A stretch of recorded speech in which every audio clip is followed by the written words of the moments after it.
Guys, मेरा नाम है निम्रा आमिर शहजाद और आज हमारी वीडियो का सेकंड पार्ट है, तो हम इसको स्टार्ट करते हैं। तो सबसे पहले हम अपने योगा और ये एक्सरसाइज मिक्स है इधर, और आज हम सबसे पहले योगा से स्टार्ट करेंगे।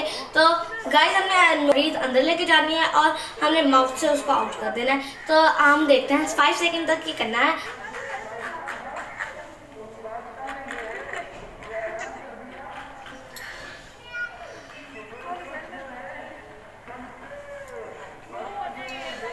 और ऐसे करना है 5 सेकंड तक करते रहना है। और अगर आपसे ज़्यादा हो सके तो आप ज़्यादा देर भी कर सकते हैं अगर आप चाहें।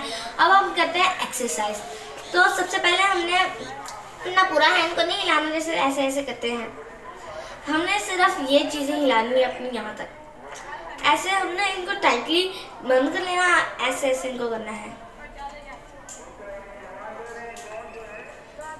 और गाइस, हमारी नेक्स्ट एक्सरसाइज है, हमने अपना दोनों हैंड पकड़ के इनको टच करना है और दोनों पाँव खोल लेने हैं अपने, और इनको ऐसे करना है।